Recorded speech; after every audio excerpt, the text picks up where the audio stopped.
Muy buenas noches, Juan Hernández del periódico Basta de Grupo Cantón. Dos preguntas rápidas. La primera, ¿cómo, bueno, estamos a la antesala prácticamente de la llegada de la Semana Santa y de estas famosas vacaciones?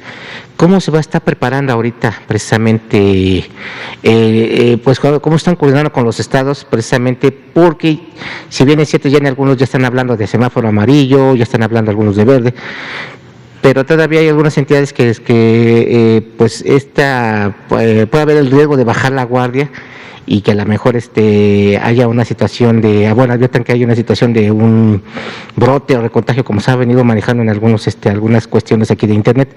Esa era la primera. Y la segunda, bueno, saber cómo está el estado de salud del doctor Gatell, López Gatell, cuándo lo podemos ya ver.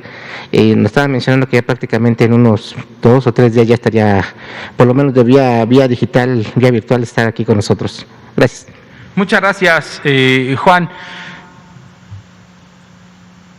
Las curvas epidémicas tienen siempre el riesgo o de mantenerse o de subir o de bajar. Esto, ¿por qué lo comento? Ahorita que estamos en una situación, digamos, afortunada de disminuir el riesgo epidémico a nivel nacional, se observa en la ocupación hospitalaria, se observa en la curva epidémica, se observa en los 10 indicadores que componen el semáforo de riesgo epidémico. Evidentemente va a haber un incremento en las actividades sociales y económicas de acuerdo a lo que se ha establecido de cuáles serían las recomendaciones de cómo ir abriendo las actividades socioeconómicas y de acuerdo al nivel de riesgo que se tenga en cada entidad. Los gobiernos estatales, las personas titulares de los gobiernos estatales tienen la plena autoridad sanitaria para ir viendo cómo abrir, digamos, como si fuera un asunto de abrir y cerrar algunas llaves, cuáles son las actividades que más se requieren en el estado en el que cada uno de nosotros vivamos, de acuerdo al riesgo epidémico. Definitivamente un momento de esparcimiento, de vacaciones durante estos días, en donde pues habrá suspensión de actividades escolares virtuales y habrá un periodo de descanso. Existe el riesgo siempre de que las personas tomemos la decisión de ir a vacacionar a algún lado. ¿Qué recomendación podemos hacer? Me parece que es un asunto, como lo hemos comentado en diversas ocasiones, corresponsabilidad social, corresponsabilidad en el cuidado de nuestra salud. Ya sabemos cuáles son los medios no farmacológicos para cuidarnos de esta enfermedad. Es el lavado de manos constante, la etiqueta respiratoria, el uso correcto del cubrebocas, y la etiqueta respiratoria, a pesar de traer el cubrebocas, de cualquier forma se debe de ejecutar. La vigilancia de nuestros síntomas, la vigilancia de nuestra salud y la revisión por parte de algún profesional de la salud en caso de que así se requiera. Más bien sería, ¿cómo se están preparando? Estamos hablando del arribo de personas, pero también estamos hablando de un problema muy grave, que en este caso es la basura pues de COVID, ¿no? Estamos hablando de cubrebocas, estamos hablando de envases, o sea, ahí cómo se van a preparar precisamente para, bueno, se van, llegan, se cuidan, pero dejan esto, dejan los cubrebocas, dejan los guantes, dejan cosas que definitivamente van a representarse, va a ser un riesgo para el personal sanitario que va a estar ahí laborando, que de los hoteles, de las playas, de todos estos lugares. ¿Cómo están capacitando precisamente a los estados para el manejo precisamente de estos residuos? Vaya, híjole, no podría dejar de volver a comentar la responsabilidad que tenemos cada uno de nosotros. Uno, los guantes no son útiles. la higiene de manos es mejor. El uso de cubrebocas que no sean desechables, que sean reutilizables, es un asunto, también es un tema de responsabilidad de cada uno de nosotros para no estar utilizando cubrebocas desechable que genera basura innecesariamente, cuando sabemos que los cubrebocas que utilizamos, que se pueden lavar, que se pueden reutilizar, son útiles como barrera para evitar la expulsión de gotas, microgotas e inclusive algunos aerosoles, que seguramente se evita un poco el sacar los aerosoles. Entonces, me parece que usar lo menos posible este tipo de cubrebocas desechable, no usar guantes cuando no es necesario. Hay algunas labores que requieren del uso de guantes, inclusive a veces las personas que preparan alimentos o que son personas trabajadoras de algunos hoteles que pueden utilizar guantes para su trabajo, pero en general la población general no tendría por qué utilizar guantes para sus actividades diarias. Entonces, de cualquier forma, reitero, la corresponsabilidad en donde, ¿qué podemos recomendarle a los gobiernos locales? Que tengan disponibles en las playas, en los parques públicos, cestos de basura, basureros. Si uno no ve un basurero cercano, tiende a cometer el error de querer tirar la basura en la calle. Esto se minimiza si tenemos disponibilidad de basureros cercanos, pero además, si tenemos la corresponsabilidad o la responsabilidad social del cuidado de nuestra ciudad, de nuestra comunidad, de nuestro planeta, pues entonces, si no veo un basurero cercano, guardo mi basura, me la llevo a mi casa, y llegando a mi casa o a mi hotel, si estoy de vacaciones, en este caso que estamos hablando del periodo de vacaciones de primavera, la llevo al lugar en donde me estoy quedando y ahí la tiro. Eso es cultural, eso es básico, debería de ser de una población que comprende que el cuidado del planeta es importante, y que esta emergencia me parece que también hemos volteado como sociedad a ver estas necesidades, Juan. El doctor López-Gatell está en casa, continúa su recuperación. La última vez que yo estuve en contacto con él, estaba como lo hemos descrito en otras ocasiones, de muy buen ánimo, sin necesidad de oxígeno suplementario, en recuperación en su casa. Gracias, Juan. Liliana Noble. Luego Arturo. Gracias. Buenas noches, Liliana Noble, de Pulso Saludable. Doctor Cortés, Patricia Segura Medina es investigadora del Instituto Nacional de Enfermedades Respiratorias del INER, y ella en conferencia de prensa asegura que probablemente la tercera ola de COVID se dé, justamente con lo que platicaba mi compañero Juan, en esta última semana de marzo y las 2 primeras de abril, que pudiera ser el momento de los contagios por el tema de las vacaciones a nivel mundial, algunos de ellos de este tema de Semana Santa. ¿Cuál sería la recomendación? Entiendo que es muy difícil y muy complejo poder incidir en la conciencia de la gente y de que entienda que no es un momento para vacacionar, pero ¿usted considera que sí podría llevarse a cabo esta tercera ola? Y si es así, por estas características, ¿qué tendríamos que hacer desde el lado de los ciudadanos para evitar una tercera ola que pueda cobrar la vida de muchos más mexicanos? Y tengo otras 2 preguntas. Muchas gracias, Liliana. El cubreboca que estás utilizando es muy efectivo. Cuesta un poco de trabajo entender, pero sí entendí bien. Definitivamente la doctora Patricia, experta del Instituto Nacional de Enfermedades Respiratorias, pues al igual que en este momento lo preguntaba también Juan, ¿existe una probabilidad de que haya una tercera ola? Definitivamente que sí.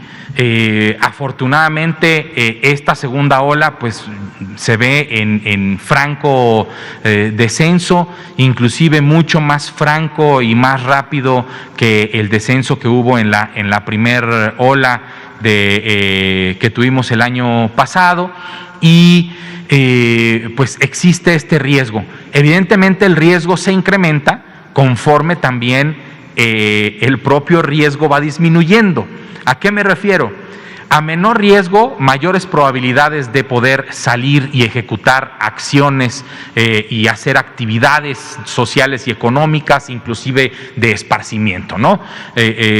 Campeche, Chiapas en verde, lo más seguro es que estén con muchas de las actividades socioeconómicas ya abiertas, pero con esta nueva normalidad, este cuidado en el que hay que utilizar el cubrebocas, en el que hay que mantener nuestras manos limpias y mantener lo más posible el distanciamiento entre personas o grupos de personas a las que no, digamos, conocemos.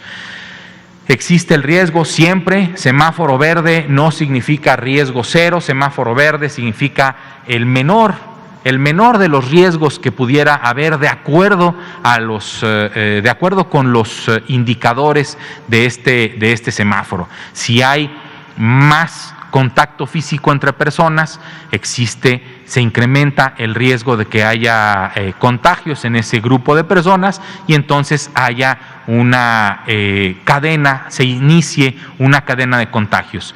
¿Cuál es la recomendación, además de las medidas básicas de prevención? El tomar también la decisión de que si yo empiezo con algún cuadro, yo tengo la posibilidad de cortar la cadena de transmisión en ese momento si me quedo en casa. Si dejo de estar en contacto con otras personas, y sobre todo, si les aviso a mis contactos de los últimos 2 días, a esas personas que estuve en contacto, para que busquen, así se hace el rastreo de contactos, para que estas personas también se aíslen, pensando en que pudieran haber sido contagiadas por mi persona. Entonces, así es como rompemos las cadenas de contagio, Liliana. Bien. Y una segunda pregunta, me gustaría conocer su opinión. Entiendo que al momento de estar descentralizada la Secretaría de Salud, pues bueno, ahí ya. A ver, un poquito, sí. Entiendo que al momento de estar descentralizada la Secretaría de Salud, pues bueno, cada estado es autónomo en tomar sus decisiones, pero sigue siendo un tema complejo y que hace pensar a los padres de familia, sobre todo en Guadalajara, que ya están, aunque sean 9 niños por aula, siguen siendo un factor de riesgo. Tal vez los pequeños entre ellos se pudieran infectar y de pronto llevar esta infección a la casa y contaminar a los más grandes, y estos eventualmente sufrir una enfermedad grave. ¿Cuál sería su opinión al respecto, aun cuando están de alguna manera ya condicionadas estas situaciones para que los pequeños vayan a clases presenciales? Claro, Liliana, mira, definitivamente lo que acabas de explicar es la razón por la cual se suspendieron las actividades escolares presenciales. La dinámica social de nuestro país es diferente a la dinámica social de otros países que dicen, es que en tal lugar nunca se suspendieron las clases. Pues sí, pero la dinámica social es distinta. Las familias en nuestro país tienden a ser complejas, no por ser complicadas, sino porque se vive con los padres a veces. Los padres, los abuelas y abuelos fungen en muchas ocasiones como las personas cuidadoras de los pequeños de la casa, Y por eso esta dinámica social no nos permite con tanta apertura y tranquilidad poder regresar a las clases presenciales. Tener ciertas precauciones es la nueva normalidad. Siempre vamos a tener que tener estas precauciones. El filtro familiar que se trabajó con el secretario Moctezuma en su momento en la Secretaría de Educación Pública es, de nuevo, hablar de una corresponsabilidad social. Nosotros que somos padres de familia, yo soy padre de un adolescente de 13 años y de un preescolar de 4 años, Ricardo y José Miguel, hola hijos, seguro me están viendo. Ellos son mi responsabilidad y de mi esposa. Y si yo veo que mis hijos están tosiendo, tienen escurrimiento nasal, tienen fiebre, etcétera, eso yo lo puedo observar todos los días en casa.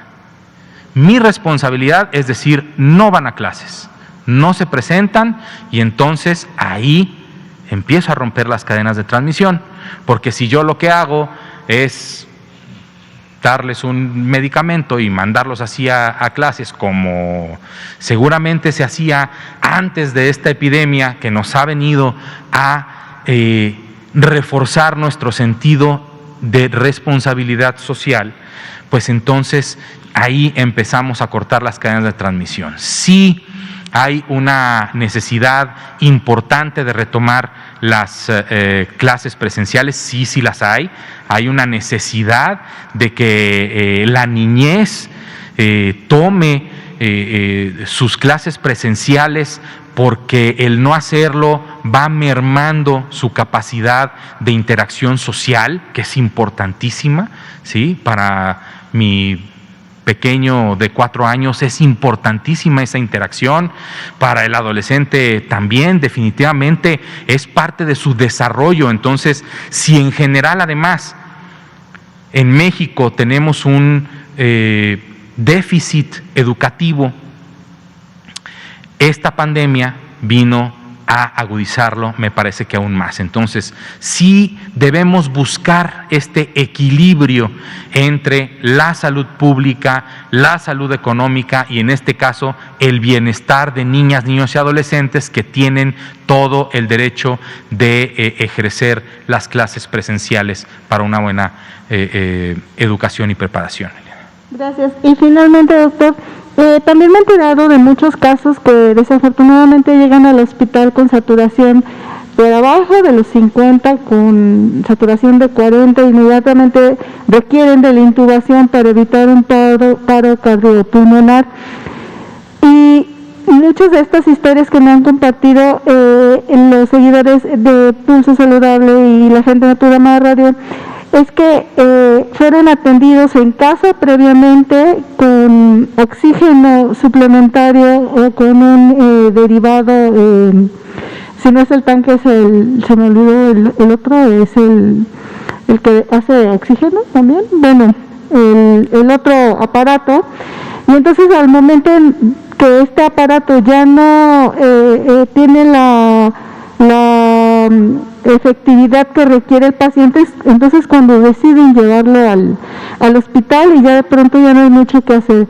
¿En qué momento el familiar o el mismo paciente debe de buscar la atención del especialista fuera de casa y no esperarse con la falsa idea de que esto pudiera resolverse en casa con un oxígeno suplementario con un nivel bajo y no se tiene la potencia que pudiera tener uno de un hospital, para que no lleguen tan tardíamente a los hospitales? Gracias. Claro, Eliana, es muy importante. Hemos hablado en esta conferencia de prensa sobre todo de los signos de alarma, los signos de alerta que hay que tener en mente cuando se presenta la enfermedad.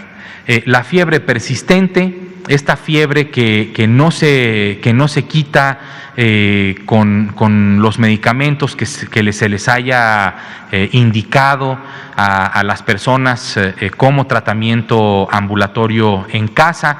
La desorientación es un signo de reducción probable, de reducción de niveles de oxígeno que ya estén afectando a nivel cerebral la falta de oxígeno, y las personas se desorientan.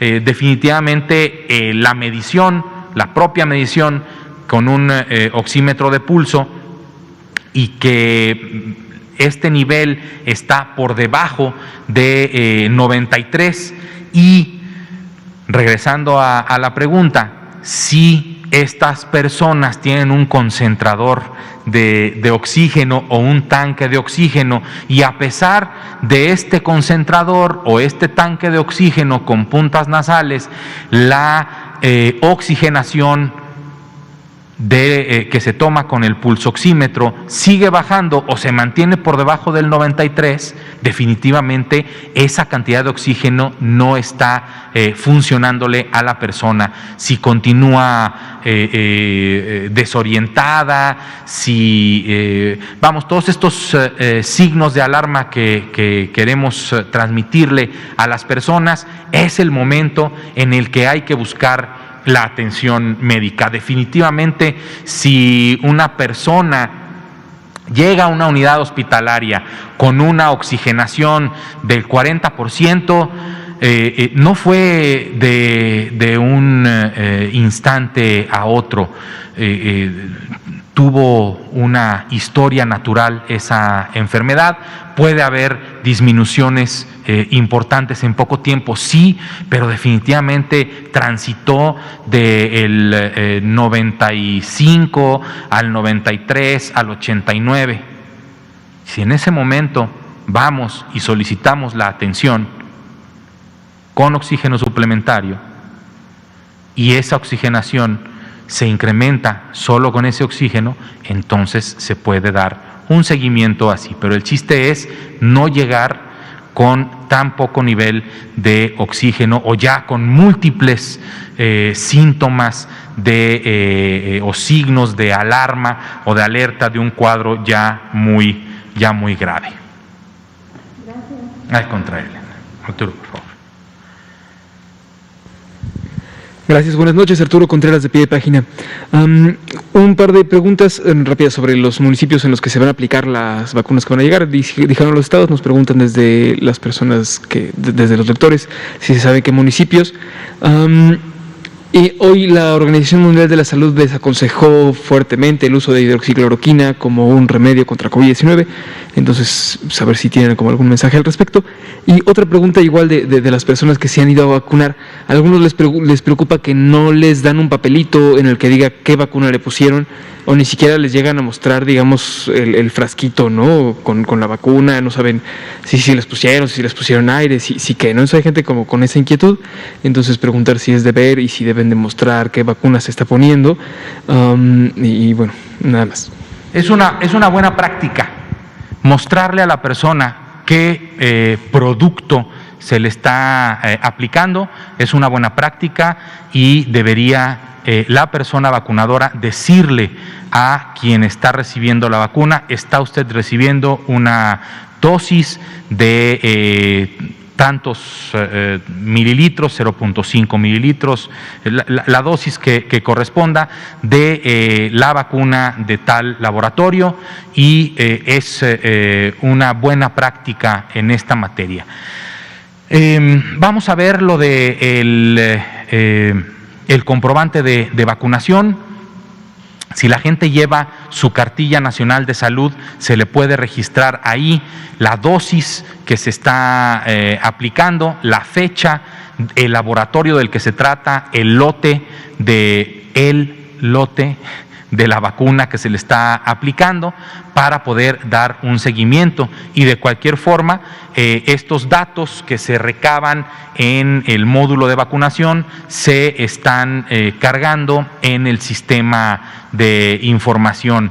En donde no hay una internet disponible, se realiza se realiza en un sistema que posteriormente se puede conectar a Internet y ya se envían los datos al servidor que tiene definido el gobierno para esto. Sobre la hidroxicloroquina, ¿qué puedo mencionar? No hay un tratamiento, punto. No hay tratamiento contra el SARS-CoV-2. Hay diferentes ensayos clínicos en todo el mundo intentando sí buscar un tratamiento específico. Todos quisiéramos que hubiera un tratamiento específico, así como lo hay para la influenza, ¿no? El oseltamivir, para poder decir, bueno, las medidas básicas de prevención, más un tratamiento, más una vacuna, esto nos daría como resultado una disminución importante del riesgo de mayores picos, y porque algo de lo que estamos seguros es que el SARS-CoV-2 me parece que llegó para quedarse. No usar hidroxicloroquina, no automedicarse si su cuadro requiere de una revisión por parte de una persona profesional de la salud. Acuda a los servicios de salud que tenga disponible para poder recibir la atención que requiere. No se automedique usted en casa, y bueno, a médicas y médicos, pues estar pendientes de la evidencia científica, mejor evidencia científica disponible a nivel internacional para poder tomar decisiones. La medicina basada en evidencias es básica, la salud pública basada en evidencia es básica. Entonces, por lo pronto, como bien dice la pregunta que hace Arturo, no utilizar la hidroxicloroquina, y si a usted le ofrecen participar en algún ensayo clínico para el tratamiento de esta enfermedad, pues con toda confianza pueda aceptar, porque esta participación de su parte en algún ensayo clínico será de utilidad para descartar que exista ese tratamiento, sea útil para el coronavirus o para generar la evidencia científica de que el tratamiento que le están ofreciendo sí puede servir contra el coronavirus. Y con esto podemos tener disponibilidad de opciones para tratar esta enfermedad que tantos estragos sociales ha hecho.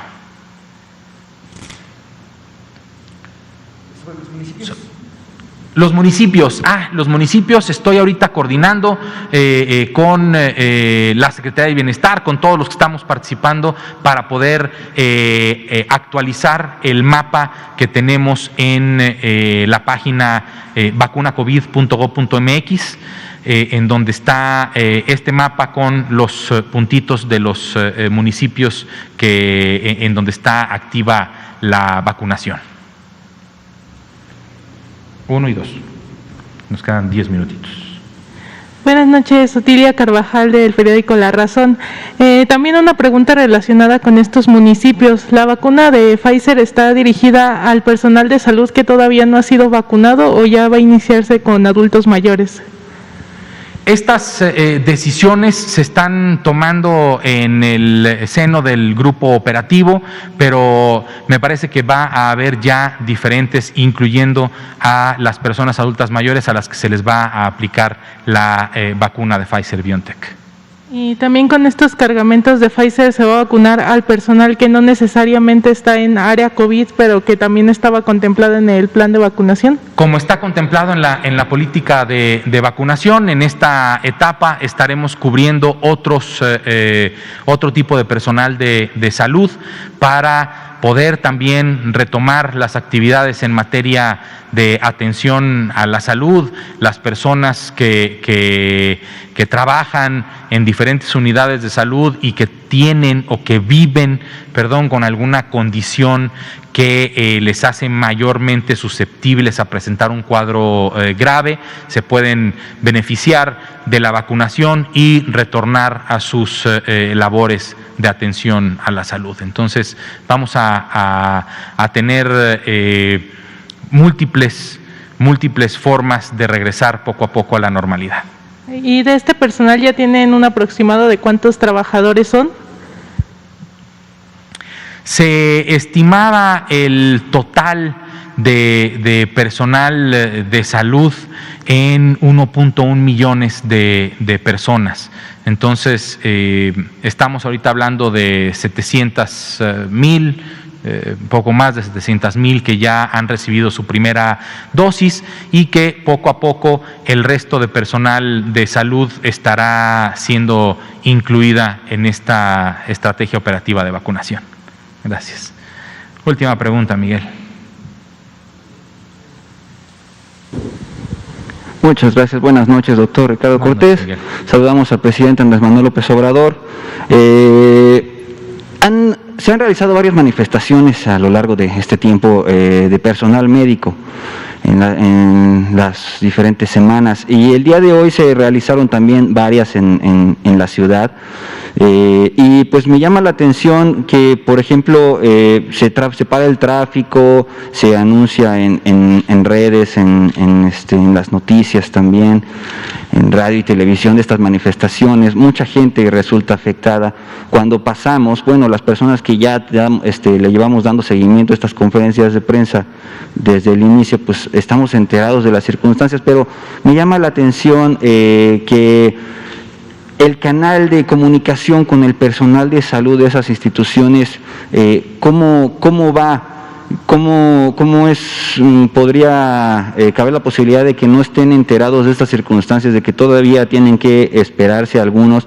El 70% más o menos del personal de salud ya ha sido vacunado, faltan todavía más personas, pero parece que ese mensaje no les ha llegado. El día de hoy se vio una noticia allá al sur de la Ciudad de México por la sección de hospitales del Instituto Nacional de Rehabilitación, donde también mencionaban en una entrevista a la doctora Verdejo, me parece que maneja una dirección de esa institución, pero pues se quejaban de alguna manera de los protocolos de vacunación, que todavía no se les estaba administrando la vacuna.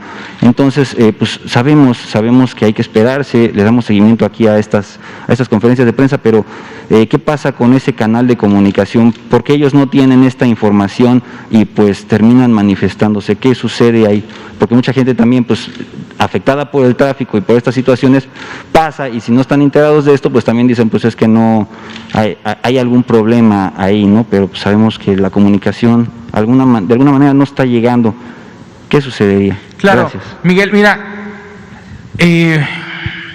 afortunadamente todos tenemos el derecho a manifestar nuestro malestar por por tener esa necesidad de recibir la vacuna. Muchas de las personas que trabajan en hospitales han sido puestas como personal que no atiende personas afectadas con COVID-19.